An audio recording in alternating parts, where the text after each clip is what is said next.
दोस्तों आप सभी का स्वागत करते हैं हम आपके यूट्यूब चैनल खुशी स्टडी पॉइंट में। आइए इस वीडियो में लेकर आए हिंदी व्याकरण का फर्स्ट चैप्टर से वर्ण। ठीक है, तो वर्ण से जो जितना ऑब्जेक्टिव बनता है वो सब का सब संपूर्ण ऑब्जेक्टिव लेकर आए हैं। और ऑब्जेक्टिव प्रश्न देखने से पहले आइए दोस्तों थोड़ा सा जो कि अस्मरणीय जान लीजिए। अस्मरणीय जानने से क्या होगा, कुछ माने जानकारी मिल जाएगा। तो सबसे पहले आइए जानिए वर्ण हम लोग पढ़ेंगे हिंदी व्याकरण के अनुसार। तो जानते हैं कि वर्ण किसको बोलते हैं। तो वर्ण उस मूल ध्वनि को कहते हैं जिसका खंड ना हो, खंड या टुकड़ा नहीं किया जा सके, उसे क्या बोलते हैं, वर्ण कहते हैं। क्लियर यहाँ तक। जैसे हो गया आ, हर्ष, दीर्घई, व, च, ख आदि। ठीक है, ये सब क्या हो गया, वर्ण हो गया। उसी तरह से देखिए अक्षर। अक्षर क्या होता है, उच्चारित ध्वनि या ध्वनि समूह की न्यूनतम छोटी इकाई जो होती है ना, उसे अक्षर कहते हैं। क्लियर हो गया। वर्णमाला। तो वर्णमाला किसे कहते हैं, तो वर्णों के क्रमबद्ध समूह को वर्णमाला कहते हैं। वर्णों को सरिया देना एक साथ, यानी उसके समूह, जैसे र अमा मिला दिए तो राम बना दिए, तो ये वर्णमाला बन जाता है दोस्तों। चलिए अब जान लेते हैं वर्ण के कितने भेद होते हैं। तो वर्ण के जो होता है टोटल 2 भेद होते हैं। मुख्य रूप से वर्ण कितने, तो 2, एक स्वर्ण वर्ण और एक होता है व्यंजन वर्ण। क्लियर है। चलिए देखिए स्वर्ण वर्ण होता क्या है, तो स्वर उन वर्णों के ध्वनियों को कहते हैं जिनका उच्चारण स्वतः होता, किसी की सहायता नहीं ली जाती है, उसे बोलते हैं स्वर्ण वर्ण। ठीक है, जैसे आ गया क्या, अ हर्षई दीर्घई, हर्षऊ दीर्घऊ, री, एकार, ऐकार, ओकार, औकार। क्लियर है। देखिए अब स्वर्ण वर्ण जो होता है ये भी 3 प्रकार के होता है। ठीक है ना, इसका भी 3 भेद होता है। एक होता क्या, हर्ष होता है, दूसरा दीर्घ होता है, और दूसरा जो होता है दीर्घ, और तीसरा होता है प्लुत। तो हर्ष जो होता है, हर्ष स्वर जो होता है क्या होता है, तो आप देख सकते हैं अ, हर्षई, हर्षऊ तथा री होता है। ठीक ना। और दीर्घ जो होता है जिसमें मात्रा लगा हुआ है, देखिए इसमें बोलने में क्या होता है, जोड़ लगाना पड़ता है। आ बोलते हैं, दीर्घई ई, दीर्घ उ, एकार, ऐकार ओ तथा आओ, ये सब क्या हो गया, दीर्घ स्वर हो गया। ठीक ना। आइए प्लुत स्वर। तो प्लुत स्वर क्या हो गया, जैसे ओ यानी इसमें लोप कर दिया, ये जो इस तरह से लिखा रहता है इसको आप पढ़ा जाता है। ठीक है, ओम, तो हे राम, इस तरीक़ा से पढ़ा जाता है। समझ गया। चलिए आगे बढ़ते हैं। व्यंजन वर्ण की परिभाषा देख लेते हैं। व्यंजन वर्ण क्या है, तो जिन वर्णों का उच्चारण किसी अन्य स्वर की सहायता से, यानी जिन वर्णों का उच्चारण जो होता है अन्य स्वर की सहायता से की जाती है, उसे क्या बोलते हैं, व्यंजन वर्ण कहते हैं। क्लियर है यहाँ तक। चलिए ये समझ जाइए कि एग्जाम के लिए बहुत ही बेहतर वीडियो है, यानी आपके लिए रिवीजन वीडियो है। जो अगर वर्ण पढ़े हुए हैं ना एक बार विस्तार से, तो उनके लिए बहुत ही अच्छा है। तो यहाँ पर तो मैं ऑब्जेक्टिव कराऊँगा, लेकिन ऑब्जेक्टिव कराने से पहले थोड़ा सा अस्मरणीय याद दिला दूँ। आप लोग पढ़े होंगे वर्ण तो जानकारी हो गया होगा। देखिए उन्हें क्या, जिनके वर्णों के उच्चारण में क्या करते हैं, स्वर की सहायता लेते हैं, उससे व्यंजन वर्ण कहते हैं। ठीक है, जैसे क हलंत आ लगा दिए, तो इसमें देखिए आ का उच्चारण लिए कि नहीं, सहायता लिए नहीं, तो जा करके बना क्या, आ बना। यानी यहाँ पर क्या का हलंत रहेगा नहीं, और मान लीजिए प्लस में आ लगा के जोड़िएगा, तब जा करके बनेगा पूरा ये जो है को, है ना। देखिए आप इस तरीक़े से, जैसे ही का लिख दिए यानी का, और फिर क्या हो जाएगा आ, तो ये जो है बनेगा मिल करके का, हलंत खत्म हो जाएगा। तो क्या देखा नहीं, उच्चारण में इसके जो है, अब का भी बोलते हैं तो इसके बगैर नहीं बोलते हैं, रा भी बोलते हैं तो आ के बिना नहीं बोलते हैं, आ का उच्चारण आ ही जाता है। ठीक ना। अब देखिए व्यंजन वर्ण के जो होता है ये भी 3 भेद होते हैं, यानी 3 प्रकार के, स्पर्श व्यंजन, अंतस्थ व्यंजन और उसमें व्यंजन। तो देखिए स्पर्श व्यंजन क्या होता है, तो क से म तक के स्पर्श व्यंजन कहलाते हैं, यानी क वर्ग से लेके प वर्ग तक के स्पर्श व्यंजन। अंतस्थ व्यंजन क्या होता है, यर ल व अंतस्थ व्यंजन होता है, उसमें व्यंजन लंबी से मूर्धन सा दंड सा हा, उसमें व्यंजन कहलाते हैं। क्लियर हो गया। चलिए अब हम लोग क्या करते हैं, देखते हैं अब क्वेश्चन। चलिए सीखिएगा। देखिए इसमें जो है पहला जो सवाल है समझने का प्रयास कीजिएगा। कहाँ से स्टार्ट है, यहाँ से नंबर कट गया है।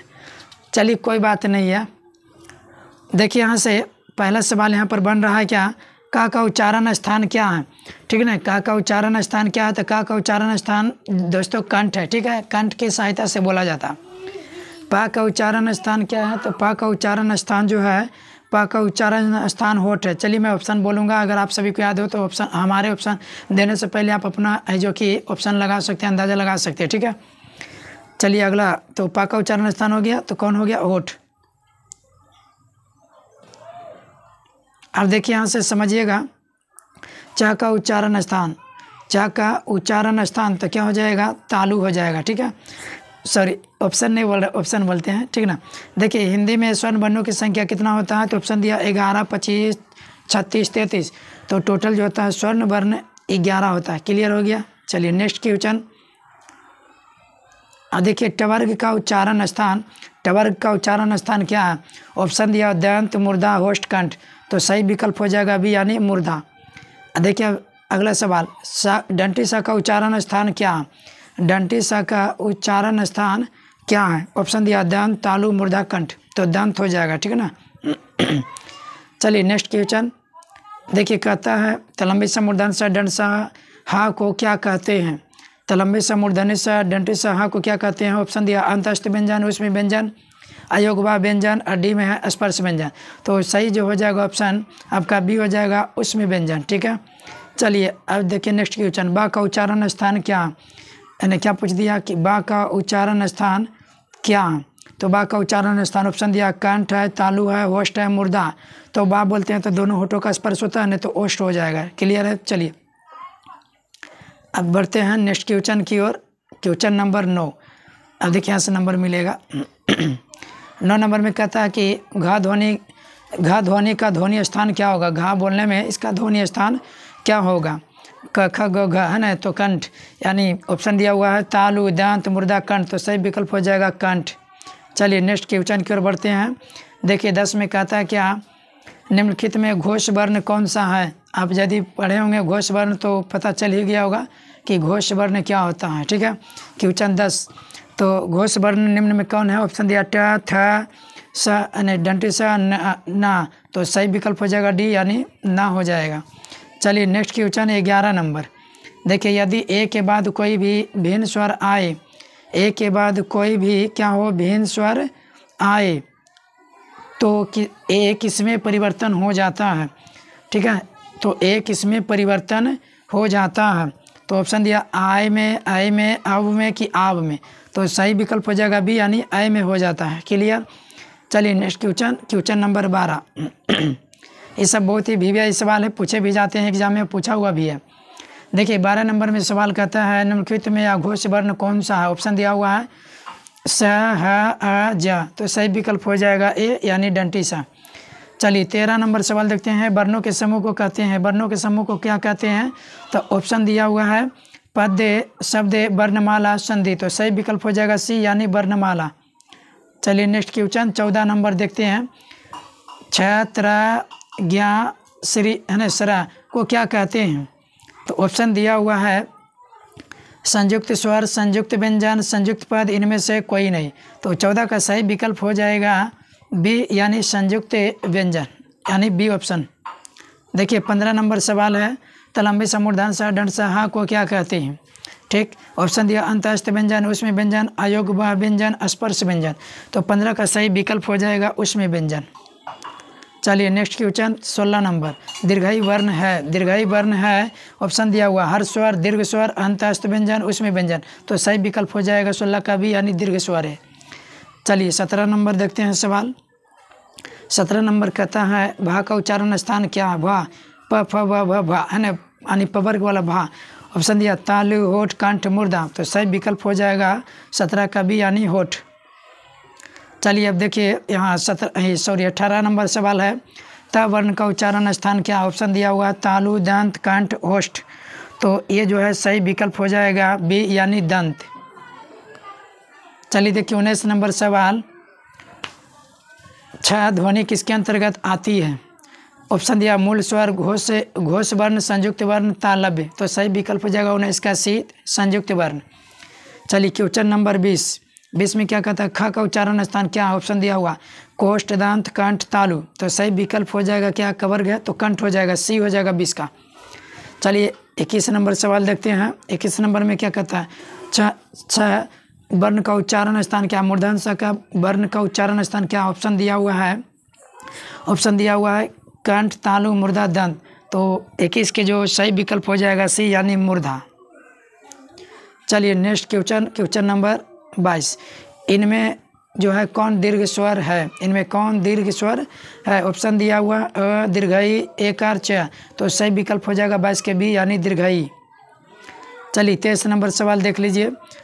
23 नंबर में यहाँ संयुक्त वर्ण किन ध्वनियों से बना है, किन ध्वनियों से बना है? तो ऑप्शन दिया हुआ है त हलंत प्लस अर, अक हलंत प्लस मूर्धन स, ज हलंत प्लस च, और डी में है न प्लस या। तो सही विकल्प हो जाएगा 23 का डी यानी न प्लस या, हलंत उसमें होगा। अब देखिए 24 नंबर में, 24 नंबर में जो है सवाल कहता है दा को आप किसके अंतर्गत रखते हैं, दा को आप किसके अंतर्गत रखते हैं? तो देखिए सही ऑप्शन दिया हुआ है संयुक्त स्वर, अर्ध स्वर, व्यंजन स्वर, व्यंजन स्वर, व्यंजन वर्ण, अर्ध व्यंजन। तो 24 के जो है सही विकल्प हो जाएगा व्यंजन यानी सी। चलिए 25 नंबर सवाल है क्षेत्रीय शब्द किन ध्वनियों के मेल से बना है? ऑप्शन है छ हलंत प्लस ए प्लस तरह प्लस ए दीर्घई प्लस य हलंत प्लस अ। तो आप इसे ऑप्शन देख रहे हैं ना, तो मैंने पूरा एकदम क्षेत्रीय जो बना हुआ किससे बना हुआ? तो देखिए 6 प्लस ए यानी ऑप्शन आप देख रहे हैं ना, तो इसमें आप 4 ऑप्शन देखिएगा, ठीक है। तो 25 का जो सही विकल्प हो जाएगा बी हो जाएगा यानी क हलंत प्लस स हलंत प्लस ए। तो इसमें जो है ये बनेगा 6 बनेगा इसमें, ठीक है। ई तो त्रिय बनेगा और यह प्लस से यह बन जाएगा, आई त्रिय बनेगा। चलिए 26 नंबर सवाल है। 26 में क्या कहता है? देखिए ध्यान से देखिएगा। 26 में 6 वर्ण में कौन 2 व्यंजन मिले हैं? 6 वर्ण में कौन 2 व्यंजन मिले हैं? तो ऑप्शन दिया है क हलंत प्लस प, बी में क हलंत प्लस मूर्धन स, क हलंत प्लस और फिर क हलंत प्लस टा। तो 26 का जो है सही विकल्प हो जाएगा बी यानी क हलंत प्लस मूर्धन स। 27 नंबर देखिए 27 नंबर क्या कहता है? द का उच्चारण स्थान क्या, द का उच्चारण स्थान क्या है? तो ऑप्शन दिया है कंठ, तालु, दंत, मुर्दा। तो ये जो सही विकल्प हो जाएगा 27 का सी यानी दंत। चलिए नेक्स्ट क्वेश्चन की ओर बढ़ते हैं। 28 नंबर में देखिए 28 नंबर में क्या कहता है? व्यंजनों के अंत में हलंत लगने पर उसका मान होता है, यानी क्या होता है? जब हलंत लग जाते हैं तो शब्दों का मान क्या हो जाता है? ऑप्शन दिया आधा, चौथाई, तिहाई, संपूर्ण। तो हो जाता है आधा, ठीक है। सही विकल्प हो जाएगा 28 का ए। आइए 29 नंबर देखिएगा, ग का उच्चारण स्थान क्या है? तो देखिए कवर वाला ही पूछे दिया है 3-4 क्वेश्चन करके, है ना। तो ऑप्शन दिया तालु, मुर्दा, कंठ, ओष्ठ। तो 29 का सही विकल्प हो जाएगा सी यानी कंठ। देखिए 30 नंबर सवाल को देखिए, अडा यानी अडा का उच्चारण स्थान क्या है? तो यहाँ भी क्या दिया हुआ? कवर का ही पाठ है ना। तो यहाँ पर ऑप्शन दिया कंठ, तालु, मुर्दा, दंत। तो ये भी सही विकल्प हो जाएगा 30 का ये यानी कंठ। कवर्ग में जो होता है कंठ होता है, चवर्ग में होता है तालु, ठीक ना। तवर्ग में दंत होता है, पवर्ग में यानी होठ होता है। होस्ट माने होठ, दोनों होठों का स्पर्श से बोले जाते हैं। चलिए देखिए 31 नंबर जो है सवाल क्या कहता है? व्यंजन के कितने प्रकार होते हैं? व्यंजन के कितने प्रकार होते हैं? ऑप्शन दिया 1, 2, 3, 4। तो सही विकल्प हो जाएगा 3 यानी 31 के सी यानी 3 टोटल होगा। चलिए 32 नंबर सवाल देखते हैं। न का उच्चारण स्थान क्या है? न का उच्चारण स्थान क्या है? तो ऑप्शन दिया है कंठ, मुर्दा, तालु, दंत। तो ना तो देखिए तथद में भी बोलते हैं, है ना, लेकिन ना बोलते हैं तो जीभ को टनकाते हो ना, ना तो ना बोलते हैं तो जीभ को क्या करते हैं? नीचे जीभ करके बोलिएगा तो नहीं बोल पाइएगा, है ना। ऊपर टकराते फिर उसको शेष पर से हटाते हो।